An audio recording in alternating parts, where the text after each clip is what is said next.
Gus, ini ramai masalah nasab. Bagaimana Gus komentarnya Gus? Jadi nasab ini kan istilah untuk menggariskan seseorang dari garis keturunan itu nasab. Betul. Ya, itu bahasa Arab. Betul. Jadi menggunakan bahasa Arab. Nah, hari ini orang ribut masalah nasab. Betul. Ya saya sih nggak terlalu mengomentari ya, mau nasab siapa kan. Kita udah lama nih di Indonesia, sudah nggak bicarakan nasab. Iya, iya. Karena apa? Orang Indonesia sudah mengikuti konsep Nabi yang namanya ra'iyah. Iya, iya, iya. Kullukum ra'in wa kullukum mas'ulun an ra'iyati, di mana semua orang itu semuanya pemimpin.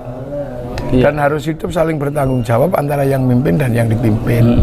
Lah konsep itulah yang akhirnya kemudian kita terima menjadi konsep ra'iyah yang dalam bahasa kita disebut rakyat. Iya, oke. Ya, jadi dan konsep itu udah lebih dulu, lebih datang lebih dulu. Makanya kan dengan konsep ra'iyah kita menyelesaikan estafeta kehidupan dari ya ayuhan nas, hi manusia.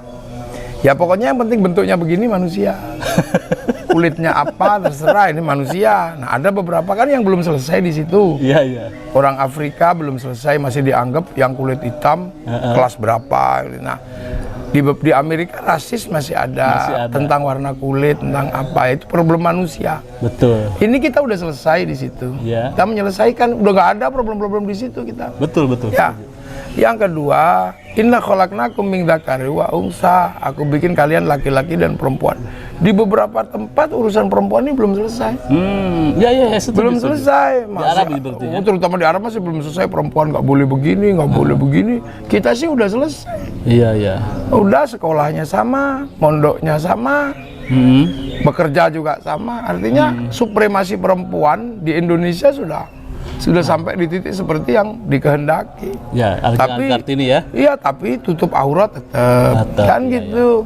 Sholat ya tetap di belakang laki-laki kan gitu nggak? Itu kan konsep. Tapi kalau dalam kehidupan kita sih udah clear. Nah, inna khalaqnakum min dzakari wa unsa udah beres di sini, di beberapa negara belum beres.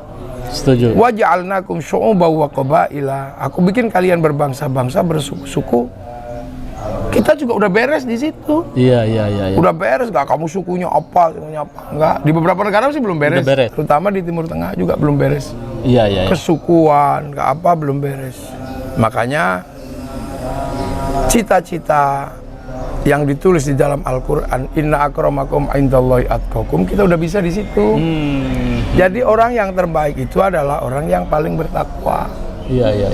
Yang bertakwa, jadi orang yang dekat dengan Tuhan lah itu orang terbaik, yang mengabdikan dirinya terbaik. Dan di sini konsep itu tidak pernah berubah dari zaman prasejarah ya. Iya. Orang Nusantara ini selalu menempatkan Tuhan di tempat tertinggi. Iya. Kapitayan, Sang Hyang Toyo. Ini orang tertingginya adalah yang mengerti agama, yang mengerti Tuhan. Sehingga Brahmana, animisme, dinamisme. Setelah itu Brahmana, tertinggi kastanya. Raja kastanya masih kalah sama Brahmana. Iya. Terus kemudian setelah itu ya orang yang paling mulai ya orang yang bertakwa. Sekarang mayoritas Islam juga di situ. Jadi kita belum pernah menempatkan Tuhan itu di kelas 2 di sini. Iya. Jadi kalau Indonesia diberkati Tuhan belum pernah menempatkan Tuhan di level kedua. Iya. Dan begitu jadi negara, kita juga meletakkan Tuhan tertinggi, ketuhanan yang Maha Esa. Yang Maha Esa. Jadi Tuhan selalu tertinggi. Iya Kan? Makanya karena Tuhan tertinggi, proses di sini juga sama, menggunakan konsep di mana Tuhan itu tertinggi, konsep ra'iyah. Ra'iyah itu rakyat. Rakyat itu siapapun bisa terlibat di situ. Mau sukunya apa, mau agamanya apa, itu sudah tidak lagi dipersoalkan. Makanya bisa mimpin, bisa dipimpin. Makanya kan kemudian konsep kebersamaan itu di sini menjadi musyarakah, hidup dalam persekutuan, saling berbagi. Kalau iya musyarakah dulu ya. Yang ini dengan bahasa masyarakat itu. Jadi konsep ra'iyah itu sudah berlaku di sini. Kita bukan people. People itu vox populi, vox dei, suara mayoritas, suara Tuhan. Begitu dia mayoritas, dia diktator mayoritas. Makanya khilafah, Ikhwanul Muslimin nggak cocok dengan konsep ro'iyah ini. Kita sudah kita bukan komunis. Komunis itu proletar. Proletar itu begitu dia mayoritas, diktator proletariat. Nah kita ini ro'iyah selalu di tengah gini. Nah ro'iyah itu kalau ngumpul berbeda-beda, ya silakan. Maka terjadilah konsep namanya musyarakah. Musyarakah itu dalam bahasa kita menjadi masyarakat.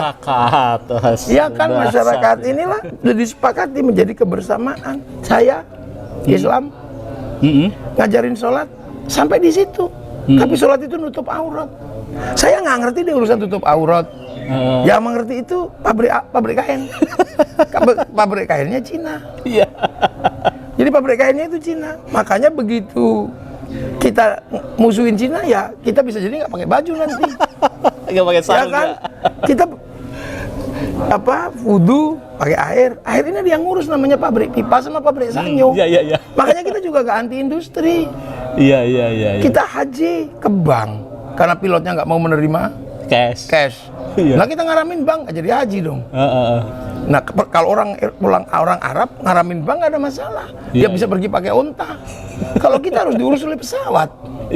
Nah ini namanya musyarakah, hidup bersama, selaras dengan konsep Al-Quran ya. Konsep Al-Quran. Jadi implementasi konsepsi ketuhanan dan Al-Quran itu sebetulnya Indonesia lah yang sudah berlaku. Sudah berlaku. Makanya kalau kemudian kamu mau membangun konsep hidup bersama, pakailah konsep Al-Quran, wasyawirhum fil amri, bermusyawarahlah. Ketika bermusyawarah, ya apa yang ada di dalam ro'iyah bisa terlibat.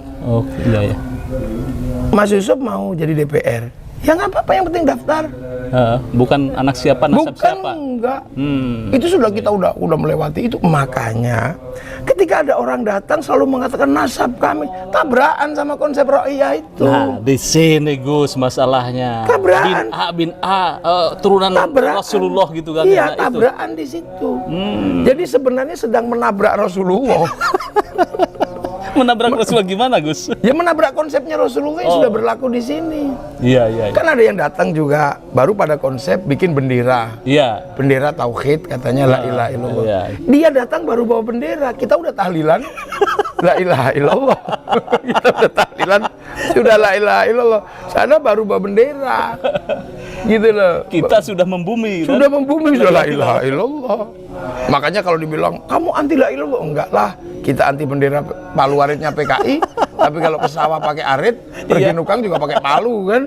Nah, ini sebenarnya konsep ini sudah baku di sini. Makanya ketika ada orang datang, ini turunan kami, tabrakan sebenarnya dengan konsep ini. Ini udah usang. Udah usang.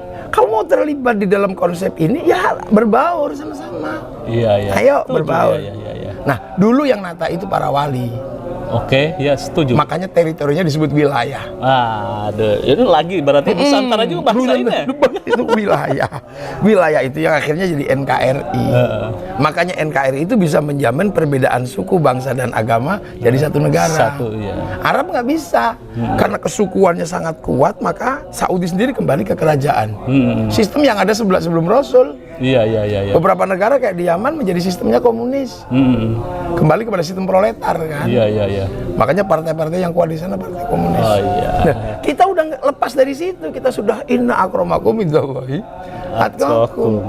Ini Gus, yang dipersoalkan tentang nasab itu, Keiman katakan bahwa Habib Alawi itu bukan keturunan Rasulullah dengan fakta-fakta yang ditemukan. Ini bagaimana komentar? Ilmu itu, jadi selagi semua berdasarkan atas ilmu, akan ada titik temunya.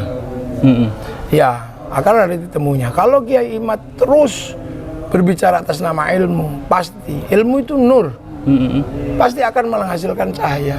Orang yang menolak misalnya itu benar-benar ilmiah, lama-lama juga nanti akan itu akan menemukan jalannya sendiri. Ilmu itu akan menemukan jalannya. Lepas saja ilmu akan menemukan jalannya. Iya kan? Jurumiyah ilmu udah dihanyutin balik lagi. Makanya disebut jurumiyah itu.